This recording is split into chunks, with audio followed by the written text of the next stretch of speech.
Please join me in welcoming Eric Parmenter.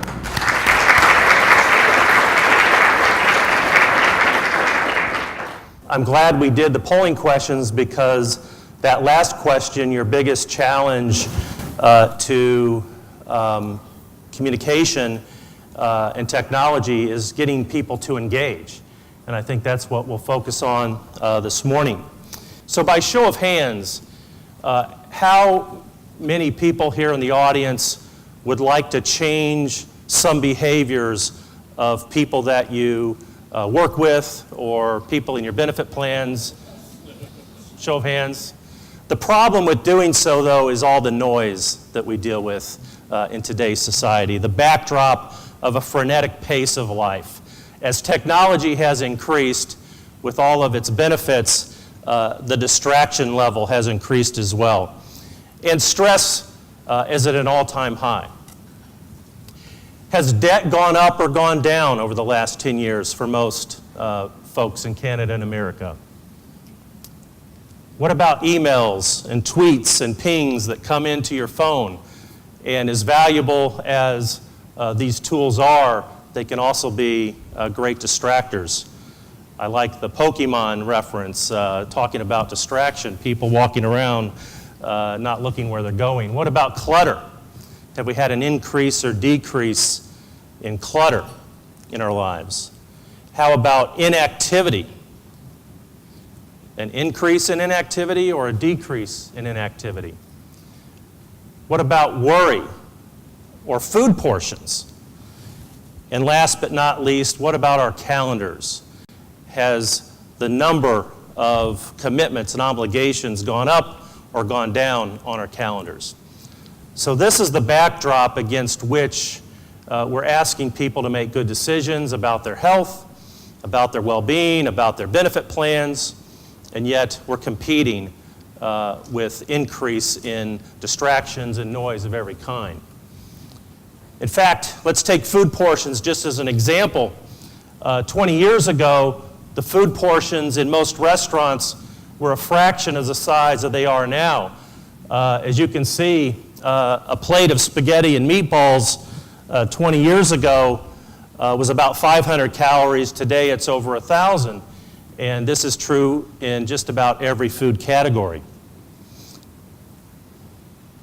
It's no wonder that obesity has also increased. In fact, in 1980 and 60, the rate of obesity in the United States was 10%. By the year 2000, that had increased to 25%. And if this trend continues, by the year 2030, the rate of obesity will be 50%. Half of all Americans will be obese by the year 2030.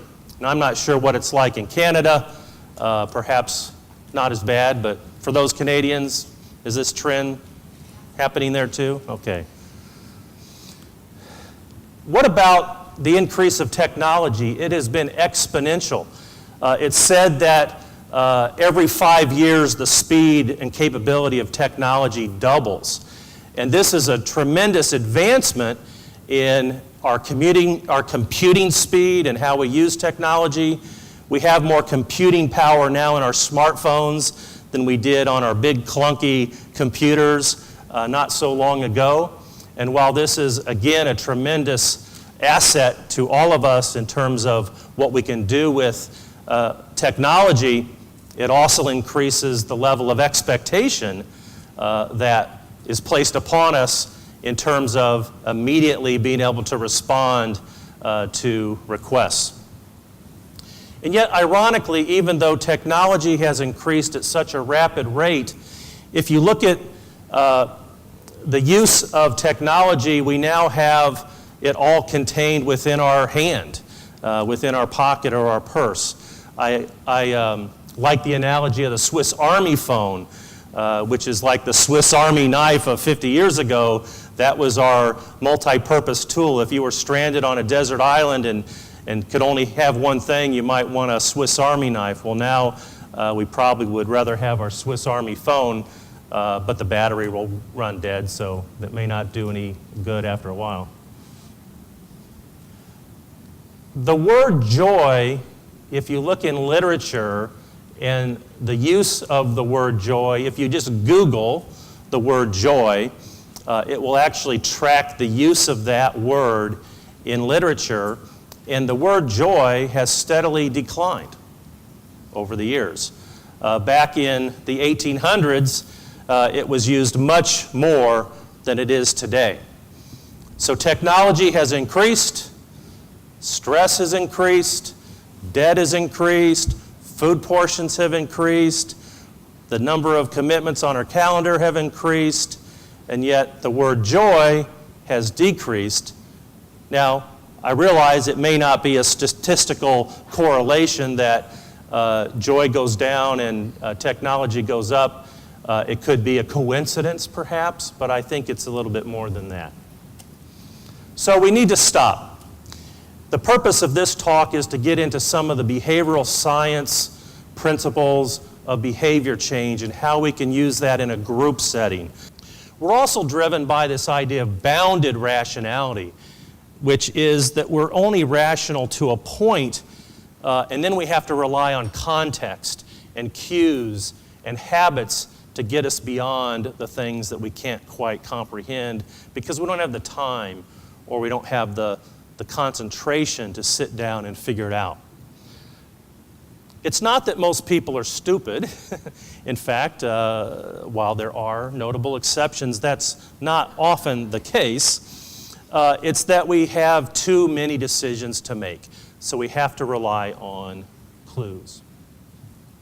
So heuristics is using rules of thumb, and bias is a preconceived notion.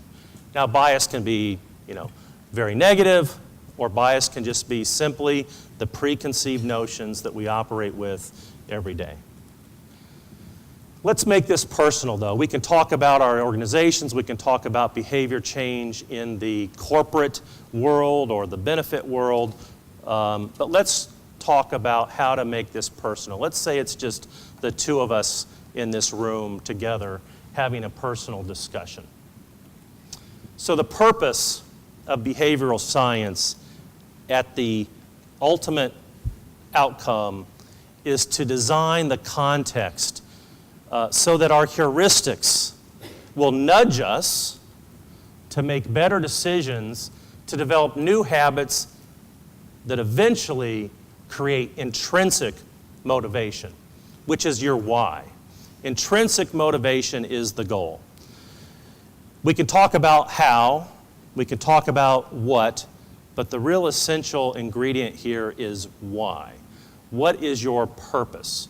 What really motivates you intrinsically? I like what Viktor Frankl said, those who have a why to live can bear with almost any how. Viktor Frankl, author of the great book, Man's Search for Meaning, wrote that book while imprisoned in a Nazi concentration camp called Auschwitz. He wrote the book in his head because they don't supply pencil and paper when you're in Auschwitz, and he came out of that terrible situation and wrote the book. If you haven't read it, highly recommend it. Stop eating too much. Ideas here about changing status quo is using small plates rather than large plates for your meals. Eating several small meals throughout the day rather than 3 squares a day, if you will.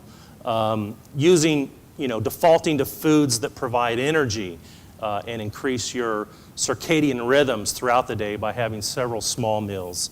Mindful eating, splitting meals. My wife and I often will go to a restaurant and we'll order one entree and split it.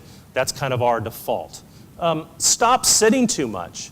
Again, changing the status quo here is building into your calendar walking breaks, having opportunities to do walking meetings rather than a conference call or a meeting in a conference room. If it's you and 1 or 2 other colleagues and the weather's nice, maybe you can go walk around the block for those kind of meetings. Tracking your movement, plenty of devices available today to help with that. Framing bias is the second one that we want to talk about This is our tendency to draw conclusions according to the way something appears rather than the reality. An example here would be, take a $50 gift card. Now, if I were to say, we're going to do a polling question, and the winner will get a $50 gift card, and the gift card is a $50 iTunes gift card.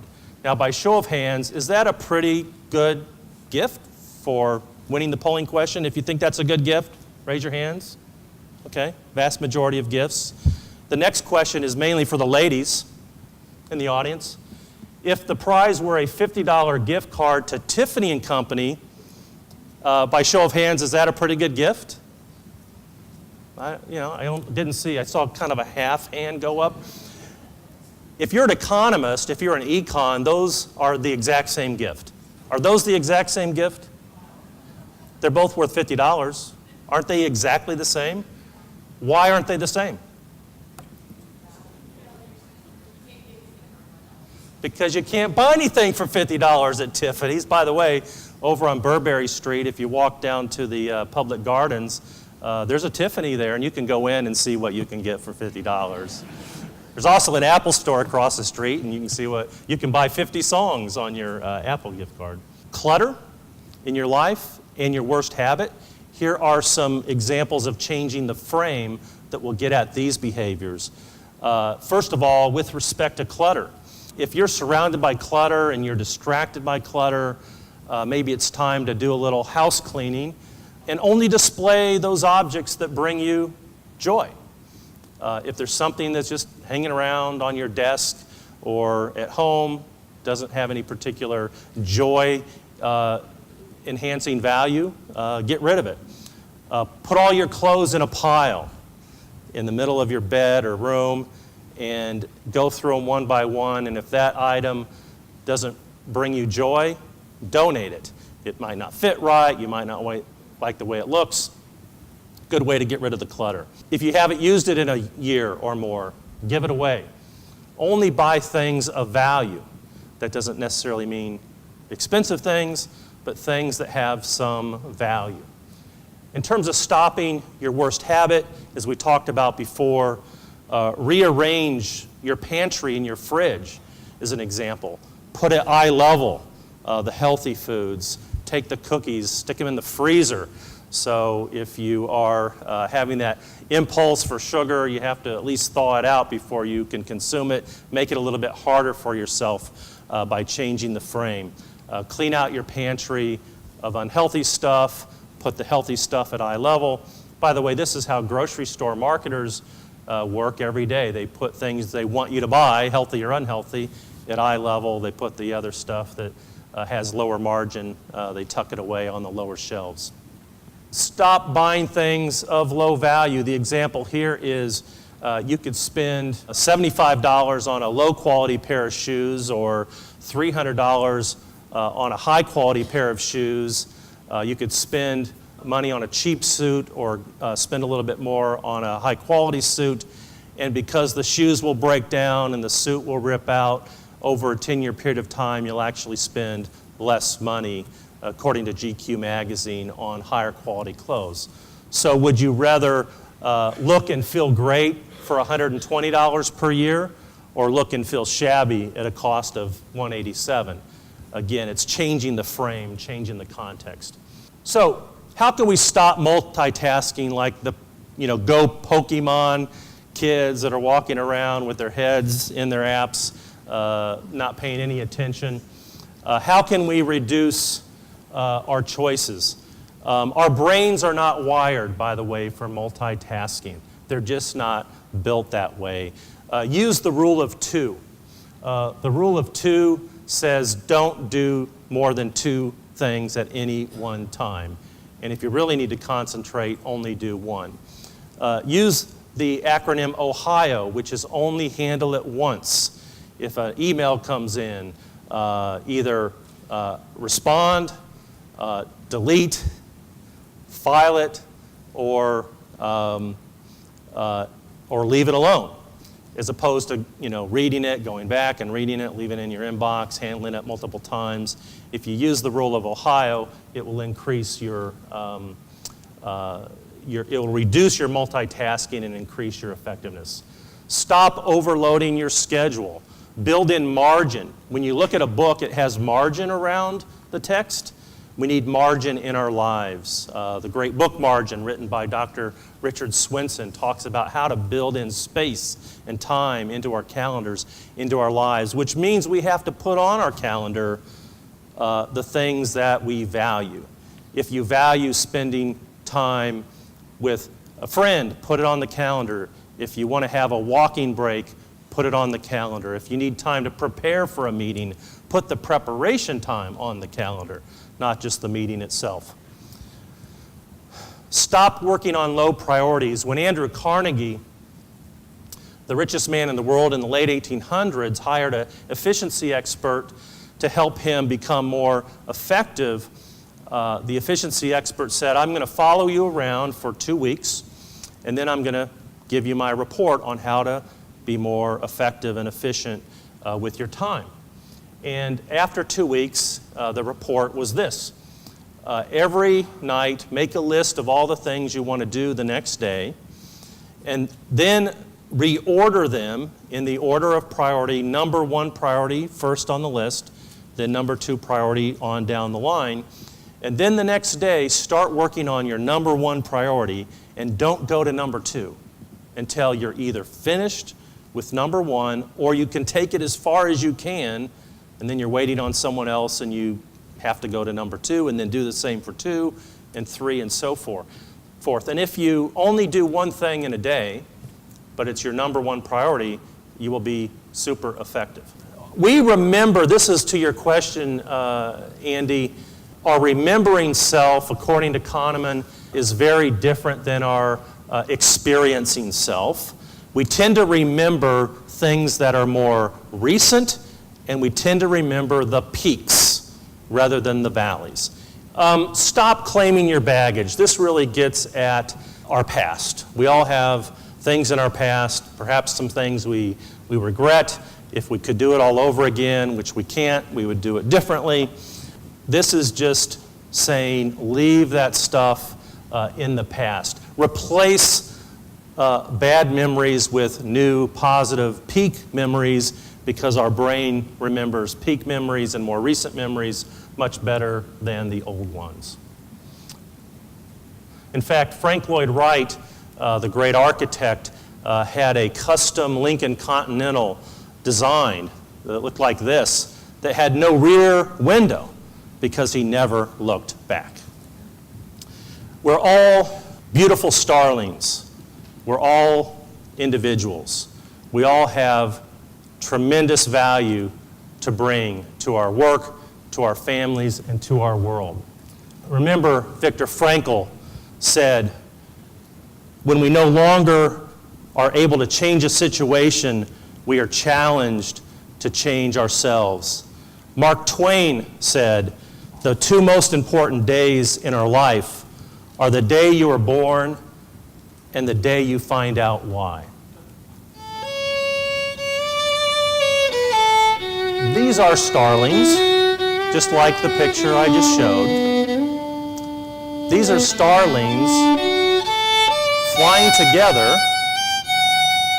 in a very unique pattern. Has anyone ever seen starling murmuration before? That's what this is. It only happens in certain parts of the world at certain times of the year. You might ask, what does starling murmuration have to do with behavioral science? What does this have to do with changing behavior? Well, when we study starlings, we find that they respond to the cues in their environment, which is the behavior of the other starlings around them. We don't know why they do this, but we know how. And this, I argue, is what happens in groups.